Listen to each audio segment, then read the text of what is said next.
I'm Sameer Pitalwalla. I took this picture while I was traveling. In fact, this was in India itself a couple of days back. And what actually caught my attention was in the past, whenever you went to any shop which showed chappals or flip-flops, you typically all of them, showcasing brands which would typically be countries. And for the first time, in fact, I saw that they were literally this entire rack was full of intellectual property which was influenced by stuff which didn't originate in the real world, so to speak. And the real world, by that I meant television, I mean print. You have Angry Birds there, you have Skype, you have Facebook. The one which I took, the other rack had Twitter on it. When you think from a brand perspective, it takes a lot for a brand to actually cross over from a world where it is merely just bits and bytes to actually be imbibed by users. And this is obviously not an official licensee who's taken Facebook and created their version of chappals. It is just a guy who's basically printed it out. And that's the kind of impact which I thought I wanted to bring to the fore. So using the same chappal analogy, Portugal has got 10 million people on it. And those popular flip-flops that you get, which are Brazil, which have the Brazilian flag on that. And I was just trying to compare that in my mind, saying, okay, Facebook is up here and Portugal is here as of Wikipedia, which is last night. Portugal has 10 million people living inside of it. Twitter has 12 million tweeters in India. And I confirmed this back again with Facebook this morning. India is number 2. It's not 45 now, it's 50 million. And it's just marginally ahead of Indonesia. So India is the number 2 largest. It's in fact in India, Facebook has got 100 million registered users. People have got accounts, but 50 million are what counts as active. So they only talk about the 50 million who are active on a monthly basis. And well, that's a whole bunch of, when you're talking about these kind of numbers, and there's a off-quoted analogy about how these are almost countries in their own right. So that got me thinking, right? When McDonald's enters a country, they don't keep the same menu. So when McDonald's enters India, they have a very different menu than what they have in France, for that matter.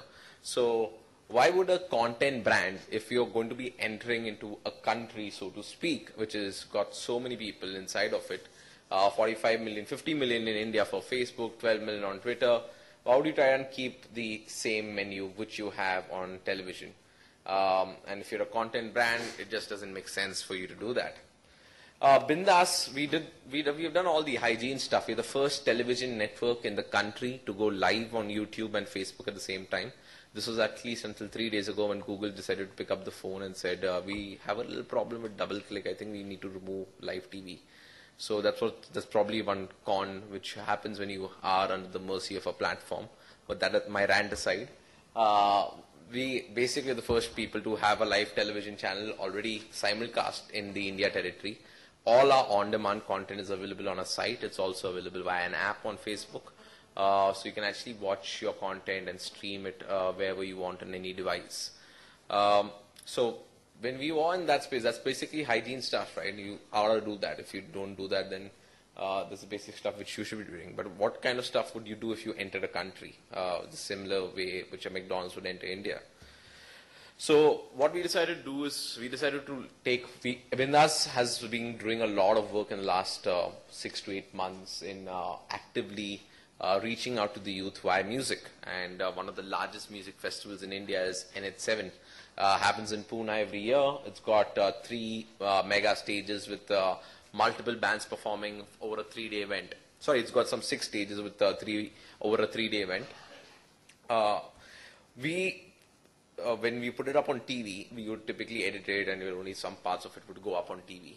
What we did is we live streamed the entire thing for 3 days straight, including behind the scenes, everything, live on Facebook. So if you couldn't make it to the event, you could just watch it on Facebook and on YouTube. You could watch all 3 stages from different camera angles, and you could chat with your friends while you watched it. It did fairly well for us. We got about 200,000 views in 3 days. It continues to make about 1,000 views per day. Got us a whole bunch of new likes, and people loved it. In fact, via ticket sales itself, we know for a fact via the data we have collected as to which kind of people who like this content, and we can actually reach out to them for the next year's NH7 which Bindas will be in sponsoring again. The Ghanta Awards, which are India's version of the Razzies, these are one of my favorites because it was an incredibly funny show, and no television channel, including us, we have been hauled on to the INB so many times that we have actually got a little more mature when it comes to putting stuff on TV. So no television channel would want to touch this because of the fact that, first of all, it's against Bollywood, and if you are against Bollywood in that manner, it's not against Bollywood, it's just making fun of him. If you're making fun of Bollywood, you wouldn't get a Bollywood star to come on your show. So we basically gave them a platform to say, listen, we are Bindas and we would want to be a part of this, but we can't put it on TV, unfortunately. So here's what we're going to do. We're going to basically open up our 1 million fan base and open up our YouTube channel, which is one of the largest in the country, and going to get people to not only watch the show, but also, vote for it. So we actually did the entire voting over here on our Facebook page and got people to vote for which movies they thought were the worst movies ever made. And via a whole social media campaign which we did around that, we actually got a bunch of celebrities to attend the event. It was a lot of fun. And we're going to be repeating this now, not just for music, we're going to be doing it for politics, we're going to be doing it for sports, we're going to be doing it a whole bunch of other things. David Guetta, we did a fan of the band. This trended across India for 3 days. We were live tweeting from the event, and again, this was a place where you could actually, it's a typical contest piece where we got people to interact with Guetta and had a whole contest around him. The event itself did fabulously well on Twitter. A whole bunch of people spoke about it. It's one of the largest events which has been ever conducted in India.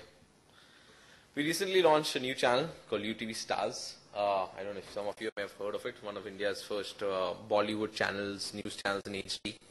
And we launched on the 19th of August. We grew organically to 0.5 to about 5 lakh fans in a matter of 3 months. We actually have the same story with what happened in NH7, right? There's so much of content which is already out there. Most of the times when you think, the television channels have a whole plethora of content, a lot of that content, actually, if you put it up on web, wouldn't really be very good because it's not edited properly, etc. But for example, UT Stars has a whole bunch of photographers on their payrolls which do nothing but stand outside airports and follow stars and the paparazzi, so to speak, who try to figure out where these. You want to shut that off? Who keep following these celebrities everywhere. But most of those images will never come on TV. I mean, we'll take some of them, we put it up. So we actually have our gallery. We keep posting breaking news, so to speak, which is pictures of these celebrities whenever they come out of airports, and we upload them as soon as possible. And that's one of the most celebrated and most liked topics on UT Stars. Engagements in terms of our total likes to our engagement ratio is roughly about 20%, which is really high for a social media page. We also do a whole bunch of things, and this is a great example of how we took something which was offline and actually put it on, or put something online and then put it offline. We run a celebrity division where we represent a whole bunch of celebrities and their digital avatars. So we got Priyanka Chopra to come over. We did it 1 hour. We actually did a date with her, and for the date we solicited them via a product which we have on mobile called voice blogs. So we got a whole bunch of people who already listen in on our voice blogs to basically participate in the contest. We got a person who was a voice blog fan on Airtel to come for a date with her in our studio. We live streamed a Facebook chat which she did with typical Facebook video chat which she did. We live streamed that on our Facebook page, and then we live streamed the date as well.